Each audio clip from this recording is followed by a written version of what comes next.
ఇవన్నీ నన్నయ్య గారు చెప్పరు. కానీ కవి హృదయాన్ని మీరు పట్టుకోవడమే భారతాన్ని చదువుకోవడం. కథ చదువుకోవడానికి భారతం కాదు. ఎందుకు భారతం చదువుకుంటున్నాం, ఎందుకు భారతం వింటున్నాం? భారతం మన జీవితాన్ని దిద్దేదేదో నేర్పుతోంది. అది నేర్చుకోవాలనుకున్నప్పుడు దుర్యోధనుడిలా మనం ఉండకూడదు అనుకుంటే శకునిని పక్కన పెట్టుకోకూడదు. అంతటి అహంకారం పనికిరాదు.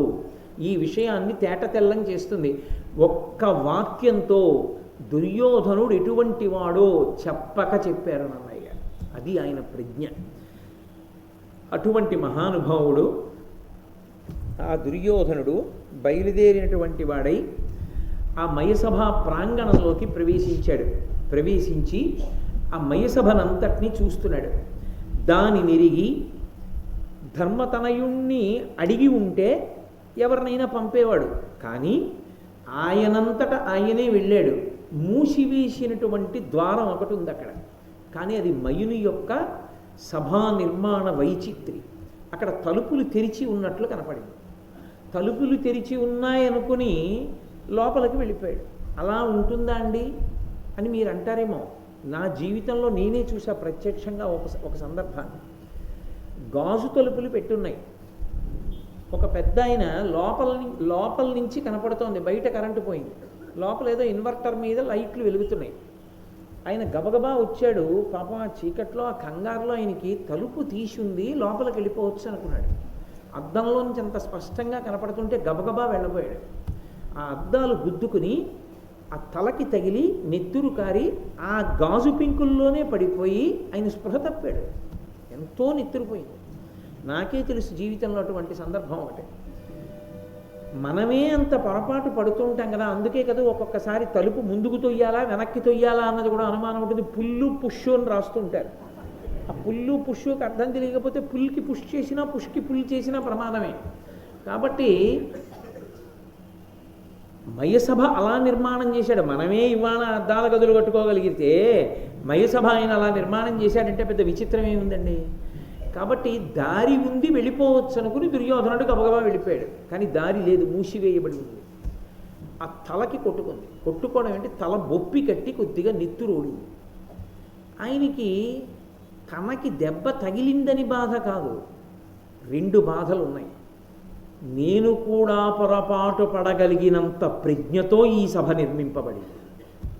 రెండు, ధర్మరాజు సభ నన్ను కొట్టింది, ఎవరూ చూడలేదు కదా, అదొకటి.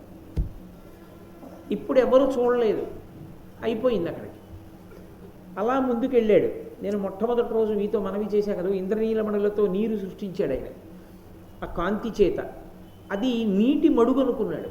అనుకుని అందులో కాలు పెడితే కాలు బట్ట తడిసిపోతాయనుకుని పంచె పైకెత్తి పట్టుకుని జాగ్రత్తగా దిగాడు. అది సరోవరం కాదు. అరే ఎవ్వరూ లేరు కదా ఇక్కడ అనుకున్నాడు. మళ్ళీ ఇబ్బంది పడ్డాడు కదా, మళ్ళీ బాధపడ్డాడు. ఇంకొంచెం ముందుకు వెళ్ళాడు. పక్కనే ఉన్నాడు శకుని, చూస్తున్నాడు. ఇంకొంచెం ముందుకెళ్ళాడు. స్ఫటికమణిల కాంతులు నీటిని కప్పేసాయి. అందుకని నీరు లేదనుకున్నాడు. అనుకుని గబగబా నడిచాడు. అది నీటి మడుగు, అందులో పడిపోయాడు. అందులో పడిపోయినప్పుడు ఆ బట్టలు తడిసిపోతే, తెలుగు భారతం ప్రకారంగా అయితే పాండవులు ద్రౌపదీదేవి కూడా ఆ పక్కన ఎక్కడో ఉన్నారు. వాళ్ళు చూశారు ఈ సందర్భాన్ని. దుర్యోధనుడు మయసభ చూస్తున్నాడు అనుకుని వాళ్ళు ఉండొచ్చు, వాళ్ళ సమయానికి వచ్చి ఉండి ఉండవచ్చు.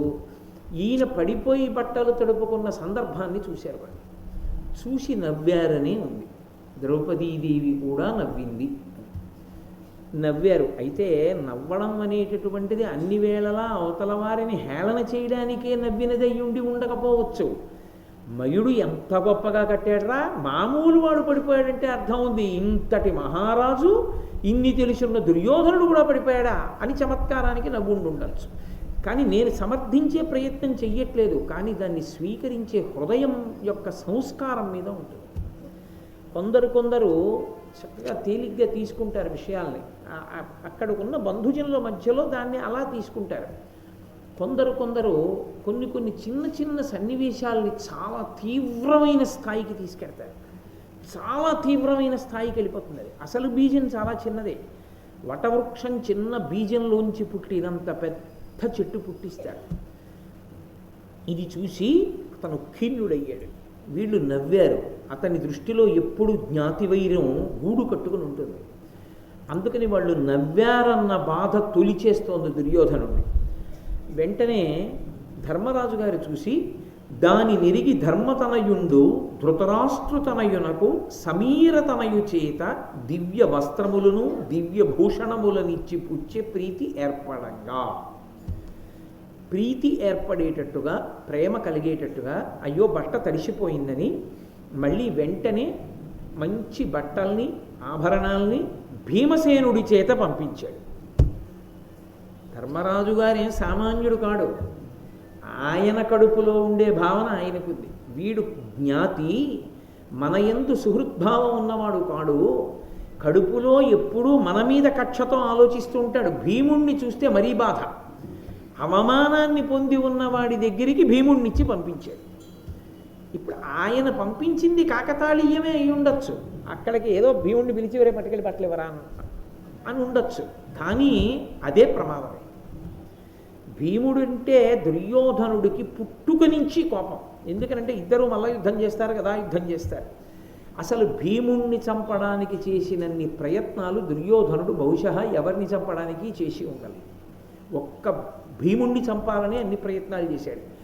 అటువంటి భీమసేనుడు బట్టలు పట్టుకుని ఆభరణాలు పట్టుకుని దుర్యోధనుడి దగ్గరికి వస్తే అసలే అవమానపడున్నాడు. దాని మీద తెచ్చినవాడు భీమసేనుడు. బట్టలు పుచ్చుకోవడం, ఆభరణాలు పుచ్చుకోవడం పైకి పుచ్చుకుని ఉండొచ్చు, కానీ ఈ పుచ్చుకుని పుచ్చుకుని పుచ్చుకుని ఉండడమే తనలో అసూయ పెంచింది. ఎక్కడ పెట్టాడు? ధర్మరాజు గారు తీసుకెళ్లి రాజసూయ మహాయాగంలో తనకి వచ్చిన కానుకలన్నీ పుచ్చుకోమని పెట్టాడు. వచ్చిన మహారాజులందరూ ఇచ్చిన కానుకలన్నీ ధర్మరాజు పునపున పుచ్చుకున్నాడు. ధర్మరాజుకి ఇంత వైభవా అని ఏడుపు.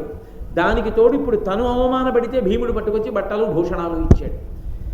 మరింత వ్యగ్రతని పొందాడు. అయిపోయింది. శకుని తీసుకుని దుర్యోధనుడు మరునాడు బయలుదేరి హస్తినాపురానికి వెళ్ళిపోయాడు. చాలా రోజులైంది ఎవరితో మాట్లాడు, అన్నం తిండవు, ముభావంగా ఉంటాడు. ఏదో వ్యథ, నిట్టూర్పులు, తనలో తనకి ఆలోచన, ఏదో బెంగ పెట్టుకున్నట్టు, చికాకు, కోపం, ముభావంగా ఉంటున్నాడు. ఉంటుంటే ఎటువంటి వారు దగ్గరికి వెళ్ళి అడిగితే చెప్తాడో అలాంటి వాడే దగ్గరికి వెళ్ళి అడగాలి కదా. ఎవరికి జవాబు చెప్తాడో వాడే అడగాలి.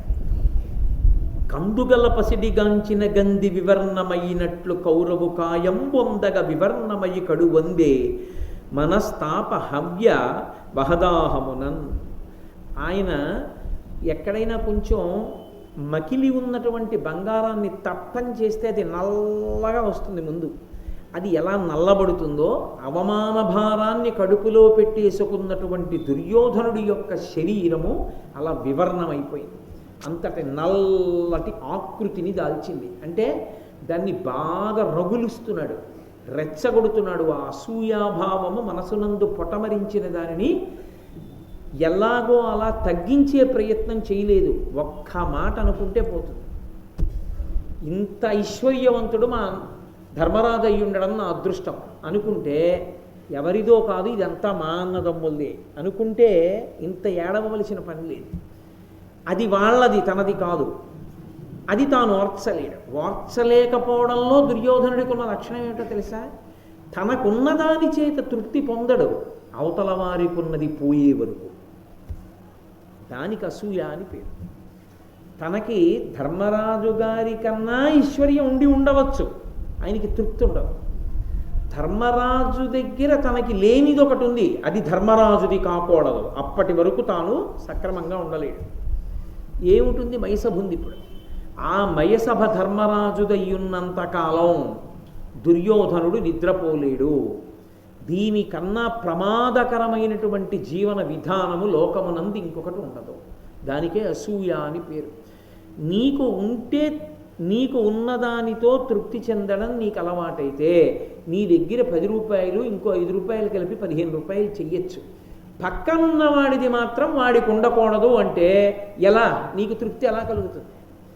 ఇతరులకున్న దాని పట్ల అసూయతో ఏడిచేవాడిని ఎవరు బాగు చేయగలరు? ఇవాళ ధర్మరాజు, రేపు ఇంకోటి కలపడతాడు, వాడి మీద ఏడుస్తాడు. తాను తప్ప ఇంకొకడు ఉండకూడదు. ఇంకొకడు ఉండకూడదంటే అది ఏ కారణానికి ఏదైనా అయి ఉండొచ్చు. తన కంటికి నచ్చింది ఇతరులది అయి ఉండకూడదు. కలిపురుష లక్షణం. కలిపురుషాంశతో జన్మించినటువంటి వాడు. అందుకని నల్లబడిపోయి ఉన్నాడు. శకుని వెళ్ళి దుర్యోధనుడితో అన్నాడు, ఇన్ని దినములయ్య నేటికి నాతోడ ఇభపురేష పలుక విట్టులేలా, నీ ముఖంబు దీర్ఘ నిశ్వాస ధూమ సంహతుల చేసి కలుషమైన యదియా. ఇన్ని రోజులైంది నువ్వు నాతో మాట్లాడటం లేదు, ముభావంగా ఉంటున్నావు, నేనంటే చాలా ప్రీతి కదూ, నన్ను పిలిచి మాట్లాడాలిగా, మాట్లాడటం లేదు, ఏమిటో చికాగ్గా ఉంటున్నావు, ఏమిటి అసలు కారణం, ఎందుకు అలా ఉన్నావు చెప్పు అన్నాడు. తనకి అత్యంత ప్రీతిపాత్రుడైన వాడికే చెప్తాడు ఆ కారణం. అందుకని శకునితో చెప్తున్నాడు, నీవు నిజూచి అట్టి సభనేని వినంబడ దేయుగంబులన్ భూవలయంబులో నది అపూర్వము సర్వమనోజ్ఞమిష్ట భోగామహమిక్రియంబడశనయ్య మహాత్ముడు దాననేమి సంభావిత భాగ్యుడయ్యను ప్రభాకర తేజుడు ధర్మజుండిలన్. నీవును చూచితివి అట్టి సభనేని వినంబడ దేయుగంబులన్. నువ్వు చూసావు. అక్కడ మొదలుపెట్టాడు. నేనే కాదు చూసింది, నువ్వు చూసావు. మామయ్య మేనమామ కదూ, గాంధారి తమ్ముడు, నువ్వు చూసావు. అసలు అలాంటి సభ ఏ యుగంలోనైనా ఉందా ఎవరి దగ్గరైనా? ఈ భూవలయంబులోనది అపూర్వము. ఈ భూమండలంలోనే ఆ సభ అపూర్వం. అది సర్వమనోజ్ఞ ఇష్ట భోగామహ మేక్రియంబడశనయ్య. ఇంత గొప్ప సభ ధర్మరాజు ఎలా పొందాడు? మహాత్ముడు దాననేమి సంభావిత భాగ్యుడయ్యను ప్రభాకర తేజుడు ధర్మజుండిలన్. సూర్యుని వంటి కాంతి కలిగినటువంటి ఆ ధర్మరాజు ఆ మైసభని ఎలా పొందాడయ్యా? ధర్మం చేత పొందాడు. శరణాగత వత్సలుడైన అర్జునుని యొక్క క్షాత్రధర్మం చేత పొందాడు ప్రత్యుపకారంగా మయుని దగ్గర. ఆ విషయాన్ని ఆలోచించాడు. అది దాని జోలికి వెళ్ళాడు. వాళ్ళు ధర్మాత్ములంటే ఒప్పుకోడు. కాబట్టి ఇంత గొప్ప సభ వాళ్ళకుంది, అది నేను చూశాను. వాళ్ళకున్న అంత గొప్ప సభని చూసిన తర్వాత నాకు నిద్రపడుతుందా? నాకు అన్నం సహిస్తుందా? నేను ప్రశాంతంగా ఉంటానా? ఇంతకన్నా దారుణమైన వ్యక్తిత్వం ప్రపంచంలో ఇంకొకటి ఏమైనా ఉంటుందా? ఉండదు. కడు భయమంది వానికి దగన్మరి వైశ్యులవోల వశ్యులై పొడమినతి ప్రసిద్ధులకు భూపుతులెల్ల మహాధనావళుల్ దడయక తెచ్చి ఇచ్చి కరదానము చేయుట పార్థివత్వం ఏర్పడియే పృథాగ్రపుత్రునకు పాండవ తేజము పర్వ్య నెల్లచోన్. చూశావు, ఆ మైసభా మంటపంలో కృష్ణుడికి అగ్రపూజ చేశారు. ఆ అగ్రపూజ చేస్తున్నప్పుడు ఎంత విచిత్రమయ్యా, ఈ ప్రపంచంలో ఉన్న రాజులందరూ వైశ్యుల్లా మారిపోయారు అన్నాడు. వైశ్యుల్లా మారిపోవడం అంటే, వైశ్యుడు వ్యాపారం చేస్తాడు. వ్యాపారం చేసేటప్పుడు అది దాచుకు చేసేది కాదు. ఆ కొట్టన్న తర్వాత 10 మంది ముందు విప్పి పెడితేనే కాదు 10 మంది చూసి ఇక్కడ ఈ సరుకుందని చెప్పి వచ్చేది. కాబట్టి అందులోకి దొంగ వస్తాడు, దొర వస్తాడు, సంఘ వ్యతిరేక శక్తులు వస్తాయి, కొనుక్కునేవాళ్ళు వస్తారు, పన్నులు వేసేవాళ్ళు వస్తారు, నియంత్రించే ప్రభుత్వము వస్తుంది, మాట సాయం చేసే మంచివాడు వస్తాడు. వచ్చిన ప్రతివాడు కొన్నా కొనకపోయినా ఎంతో మర్యాదతో మాట్లాడాలి. అంతేకాని మీ దగ్గర డబ్బులు ఉన్నాయో తీసి చూపించండి అప్పుడు చెప్తాను, ఏంట్రా ఆయన్ని చూపించకండి అనగలడా? అనలేడు. అన్నీ చూసేసి 1000 బట్టలు చూసి అబ్బే ఇది కాదు ఈ మధ్య వస్తున్న అంచు వేరేని వెళ్ళిపోయినా కూడా నవ్వుతూ ఊరుకుని మళ్ళీ మడతలెట్టి లోపలెట్టుకోవాలి. అంతేకాని దెబ్బలాడకూడదు. వైశ్యుడు తన వ్యాపారాభివృద్ధి కొరకు ప్రతి వాళ్ళని గౌరవించాలి. తప్పదది. వీసమిత్తు లాభం లేనిదే వ్యాపారస్తుడు వరదలో దూకడం అని సామెత. కాబట్టి ఆయన ఆ గౌరవాన్ని పాటించకపోతే తన వ్యాపారాన్ని చేయలేడు. అది నేను తక్కువ చేసి మాట్లాడుతున్నానని మీరు అనుకోకూడదు. ఒక్కొక్క వృత్తికి ఒక్కొక్క పరిమితి ఉంటుంది. ఓ ప్రభుత్వోద్యోగి ఉన్నాడు అనుకోండి, సాధారణంగా పిల్లలతో అంటారు, మేమెవరి మీద ఆధారపడక్కర్లేదురా, మేము చచ్చిపోయేంత వరకు మా ఉద్యోగం మమ్మల్ని కాపాడుతుంది. మేము ఉద్యోగంలో ఉన్నా ఉద్యోగం వదిలిపెట్టినా కూడా మాకు జబ్బు వచ్చినా కూడా హాస్పిటలైజేషన్ని కూడా గవర్నమెంట్ చూసుకుంది. మాది గవర్నమెంట్ ఉద్యోగం, ఎవరికి భయపడక్కర్లా. 60 ఏళ్ళు వచ్చే వరకు ఉద్యోగం చేస్తాను, 60 ఏళ్ల తర్వాత పెన్షన్ ఇస్తుంది. నేను ఏ కొడుకు మీద ఏ కూతురు మీద ఆధారపడవలసిన అవసరం నాకు లేదంటాడు. ఎందుకని? అది ఆయన ధైర్యం, గవర్నమెంట్ ఉద్యోగంలో ఉన్నానని. ఆయనకి అది ధైర్యం అయితే వైశ్యుడు అలా అనలేడు. ఇవాళ 50 లక్షలు అమ్మేశానంటే ఇంకా వ్యాపారానికి వస్తే ఎంత రాకపోతే ఎంత అనలేడు. ప్రతిరోజు అమ్మాలనే చూస్తాడు, దినదినాభివృద్ధి పొందాలనే చూస్తాడు. కాబట్టి అందరి పట్ల అణుకువగా ఉండాలి. అలా ఈ రాజులేమిట్రే ఇంత అణకువగా వచ్చారు, ఒక్కడి దగ్గర ధైర్యం లేదు. వచ్చి కప్పాలు వరుస క్రమంలో నిలబడి కట్టేశారు కదరా ఒక్కొక్కడును. అతి ప్రసిద్ధులకు భూపుతులెల్ల మహాధనాములు దడయక తెచ్చి ఇచ్చి కరదానము చేయుట పార్థివత్వమెర్పడియే పృథగ్రపుత్రునకు పాండవ తేజము పర్వె నెల్లచోన్. అంతంత కప్పాలు తీసుకొచ్చి వాళ్ళందరూ భయంతో భక్తితో కట్టేస్తుంటే ఎక్కడ చూసినా పాండవుల యొక్క పౌరుష పరాక్రమాలు విస్తరిల్లితే నాకు ఎంత చిన్నతనంగా అనిపించింది. అక్కడే నిలబడి ఒక్కొక్కడిని వరుస క్రమంలో నించోపెట్టి తీసుకెళ్ళి వాళ్ళందరికీ కూడా ఆ బహుమానాలు ఇప్పించడమా, వాళ్ళందరూ బహుమానాలు కట్టి ధన్యులైనట్టు వెళ్ళిపోవడమా, అవన్నీ నా కర్మకాలి నేను బుచ్చుకుని వాళ్ళ కోశాగారం అంతా నింపడమా? ఏమిట్రా ఎంత వైభవంరా పాండవులది! జన్నంబు చూడగ సకల భూముల నుండి వచ్చిన రాజ్యవరులు అవని సురులకు వైశ్యుల శూద్రుల ఆత్మీయ బంధు సుహృదీశ్వర భట నియోగ జనులను పేదల సాధుల నిత్యంబు తాన పరీక్షించి తగవిరింగి ఎన్నంబు దయపెట్టి అందరూ కుడిచిన తనుమధ్య అర్ధరాత్రంబునప్పుడు కాని కుడువదట్టె కమలాక్షి ద్రౌపది అదియుగాక అమ్మహాద్ధరమున అధముడయ్యూకడు ప్రియంబున అభ్యర్థితుండు కాని వంచితుండు లేడు.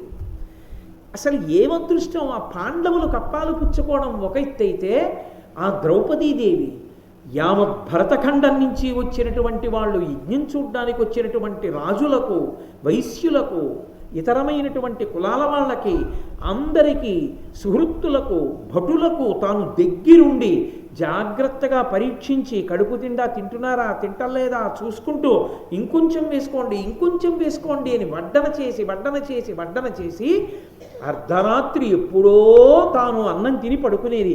ఎంత కీర్తి సంపాదించింది! ఏమి ద్రౌపదీదేవి, ఏమి ఆదరణ అని ఎంత పేరు తెచ్చుకుంది! ఎంతమందికి అన్నం పెట్టింది ఆ రోజుల్లో! అంతమందికి అన్నం పెట్టి ద్రౌపది కీర్తి తెచ్చుకుంటుంటే నా కడుపు మండిపోలా. అది ఆయన బాధ. ఏం చెప్తాం? యాదవు చేతి చక్రము భయంకరమై శిశుపాల మస్తకచ్ఛేదము చేసినంగడు ప్రసిద్ధులు సౌరులనైన రాజుల యాదవ ముందటం జయజయధ్వనులిచ్చిరి గాని వాని శౌర్యోదయ వృత్తి కట్టెనుదర నోపరు ఎవ్వరు విక్రమింపగన్.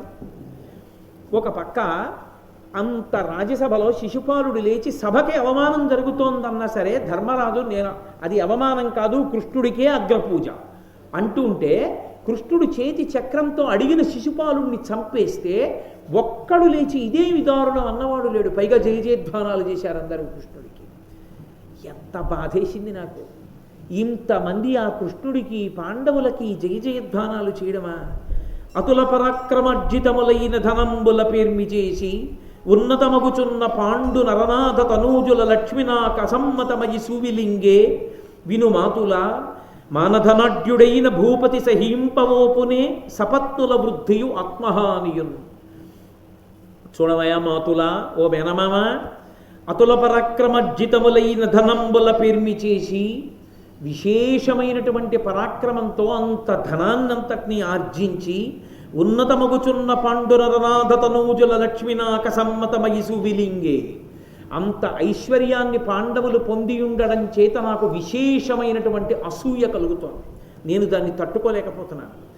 మానధనాఢ్యుడైన భూపతి సహింపనూపునే సపత్నుల వృద్ధియునాత్మహానియున్. ఆత్మాభిమానం ఉన్నటువంటి ప్రభువు ఇతరులు వృద్ధి పొందుతూ తాను తక్కువైపోతుంటే చూస్తూ ఉండగలడయా? దానికి జోడింపు. తను పనికి మాలిన వాణ్ణి తన ఎందు తప్పు బుద్ధి ప్రవేశిస్తోందండవు, తనది మంచి బుద్ధి అని చెప్పుకోవడం ఒప్పుకోలేట. మానధనుడైనటువంటి రాజు సపత్నుల వృద్ధియునాత్మహానియున్ అంగీకరించాడు. అందుకని నాకు పాండవుల మీద అసూయ పుట్టింది అంటే, శకుని అన్నాడు, ఎందుకయా అంత బాధపడతావు?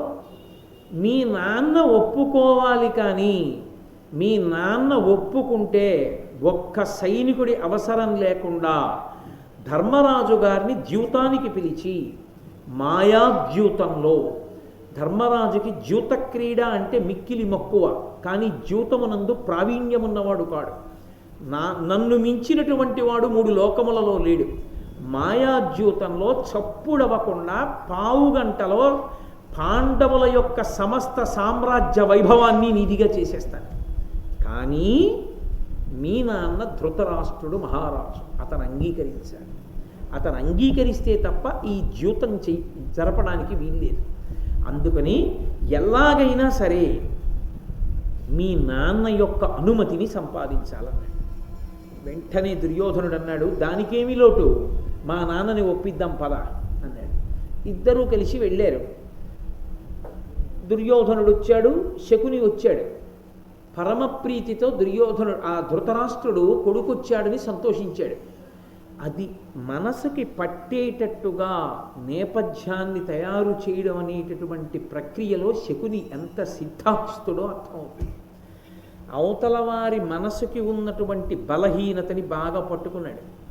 ధృతరాష్ట్రుడికున్న పెద్ద బలహీనత ఏమిటంటే, మహారాజుగా రాజ్యక్షేమం కోసం నిర్ణయం చేస్తావా, మహారాజులా మంచివాడిలా పైకి నటిస్తూ పుత్రవ్యామోహంతో కొడుకు కోసమని ఎంత ధర్మాన్నైనా బలిపెట్టేస్తావా అంటే, మహారాజుగా రాజ్యక్షేమాన్ని కోరి కొడుకుని మందలించలేక పైకి మంచివాడిలా ధర్మాత్ముడులా కనపడుతూ తన కొడుకు యొక్క ప్రయోజనం కోసం అంధుడై లొంగి పైకి మంచివాడిలా కనపడుతూ ఎంత ప్రమాదకరమైన పని చేయడానికైనా తెగిస్తాడు.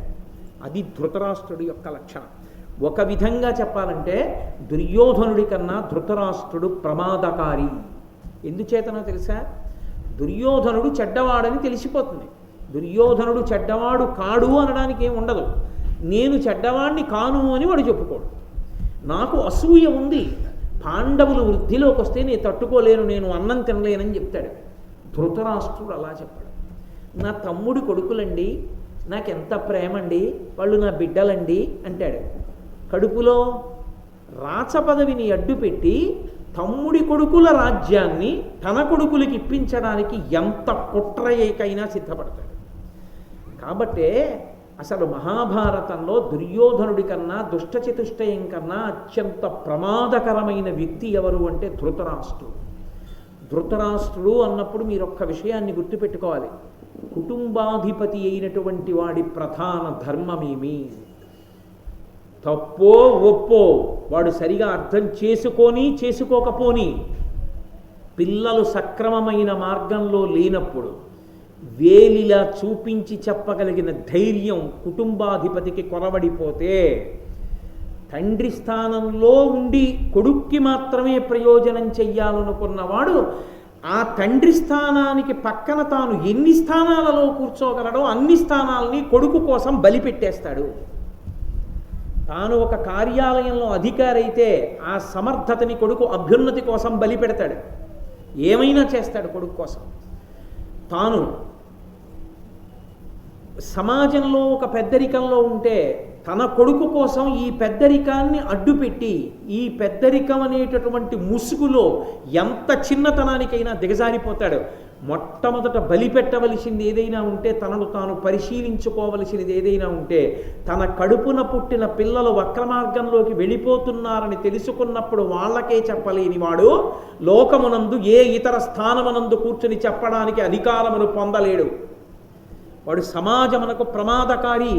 వాడు దెబ్బతింటాడు, లోకాన్ని దెబ్బతీస్తాడు. సంతానము మీద ప్రేమ ఉండడం తప్పు కాదు, సంతానం మీద వ్యామోహం ఉండడం, సంతానం ఏది కోరినా ఎంత అధర్మ మార్గంలో వెళ్ళిపోతున్నా నా బిడ్డ అన్న భావనతో ధర్మాన్ని చెప్పకపోవడం మాత్రం కొడుకు ఏమైపోతాడో నాకు తెలియదు, కానీ ఆ స్థానంలో కూర్చున్న తల్లిదండ్రులు మాత్రం భ్రష్టులైపోతారు. దానికి ప్రత్యక్షమైన ఉదాహరణ ధృతరాష్ట్రుడు. అలా చెప్పే ధైర్యం లేనప్పుడు ఆ తండ్రితనం చచ్చిపోయినట్టే. వాడు పనికొచ్చేవాడు కాడు తండ్రితనానికి. అందుకే ఆ ఏ మాట చెప్పాలో తెలుసు శకునికి. ఏ మాట అంటే ధృతరాష్ట్రుని యొక్క సమస్త పదవులు కొడుకు కోసం ఒడ్డేస్తాడో ఆ మాట అన్నాడు. ఇద్దరూ వెళ్ళారు. దుర్యోధనుడు తండ్రి పాదాల దగ్గర కూర్చుని నమస్కారం చేశాడు. ఏరా నాయనా దుర్యోధన ఇలా వచ్చావు అన్నాడు. శకుని చెప్పాడు జవాబు. ధృతరాష్ట్రుడితో అన్నాడు, నీ కొడుకు కృషించిపోయాడు, కళావిహీనుడైపోయాడు, కనుక్కో ఎందుకో అన్నాడు. ఈ మాట చాలు ధృతరాష్ట్రుడికి. దేనికి కృషించిపోయావు, దేనికి కళావిహీనుడవయ్యావు అని అడిగి నేను ఈ కారణానికి కృషించిపోయాను, పాండవుల ఐశ్వర్యాన్ని చూడలేకపోతున్నానంటే నోర్మోయ్ అనలేడు ధృతరాష్ట్రుడు. కొడుకు కృషించిపోయాడు, కళావిహీనుడైపోయాడు. ఇప్పుడు ఏది వస్తే తనకున్న దాని చేత కాదు, ఇతరులకున్నది తనదైతే కొడుకు సంతోషిస్తాడో అది ఏదైనా, ఎంత అధర్మమైనా, తన రాచ పదవిని అడ్డుపెట్టైనా కుతంత్రంతో చేస్తాడు ధృతరాష్ట్రుడు. ఇది తెలుసు శకునికి. అక్కడొచ్చింది ప్రమాదం. తండ్రి అవడం గొప్ప కాదు, తండ్రిగా కూర్చోగలగడం గొప్ప, తండ్రిగా రాణించడం గొప్ప, కర్తవ్యతానిష్టతో ఉండగలగడం గొప్ప. అందుకే ఆ మాట శకుని అనగానే కంగారు పడిపోయాడు. గబగబా వంగి కొడుకు ఒళ్ళంతా తడివేశాడు.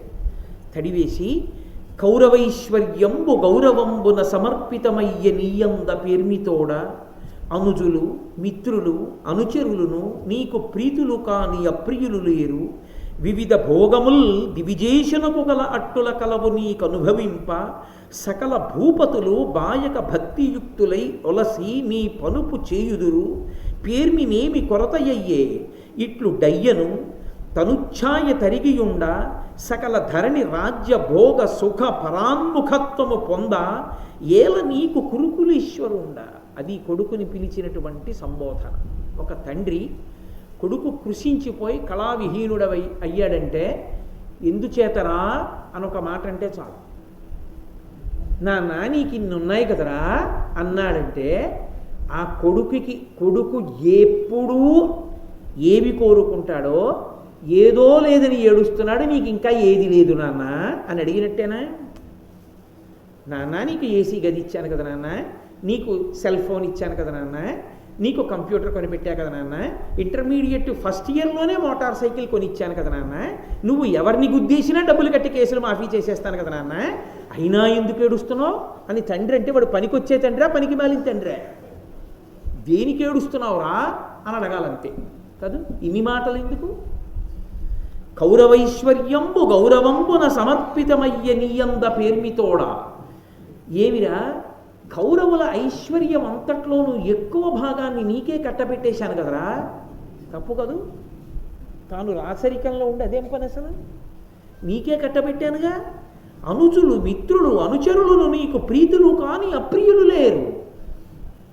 నీ చుట్టుపక్కల ఉండే స్నేహితులనుకో, నీ తమ్ముళ్ళనుకో, నీ అనుచరులనుకో, వాళ్ళందరూ నీ ఎందు ప్రియభావనతో ఉన్నవాళ్లే కానీ నీ పట్ల అప్రియమైన భావన ఉన్నవారు కారే. వివిధోపభోగముల్ దివిజేషణకు కల అట్టుల కలవు నీకు అనుభవింప. వివిధ భోగోపకరణములు దేవేంద్రుడికి ఎలా ఉంటాయో అనుభవించడానికి అలా అన్ని భోగోపకరణములు నీకు సమకూర్చాను అనుభవించమని. అన్ని ఉన్నాయిగా, ఇంకా ఏమిటి లోటు వచ్చిందిరా? సకల భూపతులు బాయక భక్తియుక్తులయ్యులసి నీ పనుపు చేయుదురు. ఇంతమంది రాజులు నీకు భయపడి నీకు ఊడిగం చేస్తున్నారు, ఇన్ని నీకు సమకూర్చాను కదరా. ఇన్ని ఉన్నా పేర్మి ఏమి కొరతయ్యే, నీకు ఇంకా ఆధిక్యతలో ఏమి తక్కువ వచ్చిందిరా? ఎందుకలా చిక్కిపోయావు? ఎందుకంత కళావిహీనుడు అయిపోయావు? రాజ్యభోగమునందు పరాన్ముఖత్వం ఎందుకు వచ్చింది నీకు? ఈ భోగాలు నేను అనుభవించానని ఒక్కడివే అలా కృషించిపోయి ఎందుకు కూర్చుంటున్నావురా? ఏల నీకు కురుకులేశ్వరుండా, కురుకులమునకు ఈశ్వరుట్టవాడు. అటువంటి వాడా అంటే ఎంత పుత్ర వ్యామోహమో, ఆ వ్యామోహం ముందు ఎంత యుక్తాయుక్త విచక్షణ కోల్పోతాడో, కొడుకు కోసం ఏదైనా చేసేయడానికి ఎంత సిద్ధపడిపోతాడో, అన్నీ కొడుకు కోసం చెయ్యడానికి సిద్ధపడుతూ తాను చాలా మంచి వాళ్ళని సంప్రదించి దాన్ని చేసినట్టు ఎంత బాగా నటించగలడో, పైకి కళ్ళు లేకపోవడమే ఉన్నా పైకి అంధుడులా కనపడినా లోపల నిజంగా ఎంత అంధుడో, ఎంత క్రూరుడో, ఎంత కపటియో ఈ ఒక్క పద్యం చెప్తుంది. అందుకే ఒక వ్యక్తి పరిణితి తెలుసుకోవడానికి వాడి కొడుకుతో మాట్లాడుతున్నప్పుడు